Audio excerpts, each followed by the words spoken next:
నమస్తే, welcome to TV 786. మైనార్టీల సంక్షేమమే మా లక్ష్యం. ఇక వివరాల్లోకి వెళ్తే, గన్నవరం అంతర్జాతీయ విమానాశ్రయం నుండి పవిత్ర హజ్ యాత్రకు బయలుదేరిన యాత్రికులకు వీడ్కోలు పలికే కార్యక్రమం అత్యంత వైభవంగా, విజయవంతంగా ముగిసింది. ఈ సందర్భంగా వై. రేష్మా పర్వీన్, ఆంధ్రప్రదేశ్ రాష్ట్ర హజ్ కమిటీ డైరెక్టర్, తన హృదయపూర్వక కృతజ్ఞతలను తెలియజేశారు.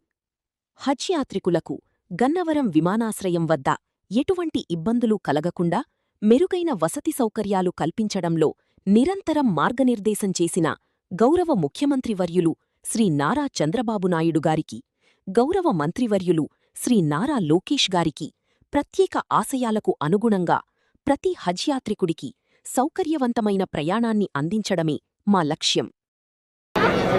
అస్సలాము అలైకుం రహమతుల్లాహి వబర్కాతుహు. నిన్న మన విజయవాడ ఎంబార్కేషన్ పాయింట్ గన్నవరం నుంచి నిన్న 153 మంది హాజీలు వెళ్లారు. మిగతా హాజీలందరూ ఈరోజు వెళ్లడం జరుగుతోంది. ఈరోజు వాళ్ళకి దగ్గరుండి మన మినిస్టర్ ఎన్ఎండి ఫారూక్ సాబ్ గారు, తర్వాత వచ్చేసి మన గౌరవనీయులైన షరీఫ్ సాబ్ గారు, తర్వాత వచ్చేసి మన హజ్ కమిటీ డైరెక్టర్, మైనార్టీ సంక్షేమ కమిటీ చైర్మన్, తర్వాత వచ్చేసి ఉర్దూ అకాడమీ చైర్మన్, మా హజ్ కమిటీ మెంబర్లందరూ కలిసి ఈరోజు వీళ్ళనందరికీ కూడా వీడుకోలు పలకడం జరుగుతోంది. హాజీలకు ఏ కష్టం కాకుండా చూసుకోవాలి, అక్కడ వెళ్ళిన తర్వాత కూడా వాళ్ళకి ఏ ప్రాబ్లం రాకూడదని మన గౌరవ ముఖ్యమంత్రి నారా చంద్రబాబు నాయుడు గారు, తర్వాత వచ్చేసి మన గౌరవ మంత్రి అయినటువంటి మన నారా లోకేష్ అన్న గారు, వీళ్ళందరూ కూడా ముస్లింల పక్షపాతి వీళ్ళందరూ ముస్లింలను, మైనార్టీలను బాగా చూసుకోవడమే వీళ్ళ ధ్యేయము. అదే పనిగా వాళ్ళు చెప్పారనమాట. ఇప్పుడు హాజీలు వెళ్తున్నారు మన కోసమే, ఇక్కడ మన మైనార్టీల కోసమే, హజ్కి వెళ్ళే వాళ్ళ యాత్రికుల కోసమే మొత్తము 6,40,00,000 శాంక్షన్ చేయడం జరిగింది.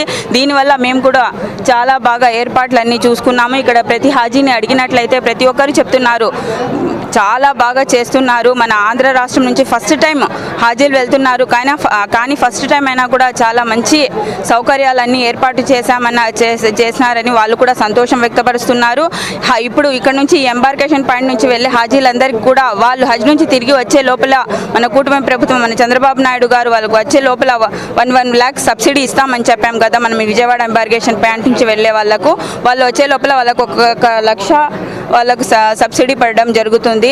అలాగే తెలంగాణ నుంచి కానీ, కర్ణాటక నుంచి కానీ వెళ్ళే మన ఆంధ్రప్రదేశ్ హజ్ యాత్రికులకు కూడా ఏ కష్టం రాకుండా వాళ్ళ యాత్ర అంతా బాగా జరగాలని మీరందరూ కష్టపడండి అనేసి మాకు గౌరవ ముఖ్యమంత్రి నారా చంద్రబాబు నాయుడు గారు, మన గౌరవ మంత్రి అయినటువంటి నారా లోకేష్ అన్న గారు ఆదేశించడం అయినది. అదేవిధంగా మేమందరం హజ్ కమిటీ చైర్మన్ కానీ, డైరెక్టర్లందరం కానీ కలిసి కొద్దిగా కష్టమైనా కానీ వీళ్ళకి ఏమో కావాలో అన్నీ చూసుకున్నాము. వీళ్ళకి అందరికీ కూడా సకల సౌకర్యాలన్నీ సమకూర్చినాము. వాళ్ళకి ఇవన్నీ చూసైనా కూడా నెక్స్ట్ ఇయర్ మన విజయవాడ ఎంబార్కేషన్ పాయింట్ నుంచి ఇంకా చాలామంది పక్క రాష్ట్రాల నుంచి కాకుండా విజయవాడ నుంచి వెళ్ళేటట్లు కృషి చేసేకి మేమందరం హజ్ కమిటీ డైరెక్టర్లు కానీ, చైర్మన్ కానీ అందరూ కలిసి కృషి చేస్తున్నాం. నమస్కారం.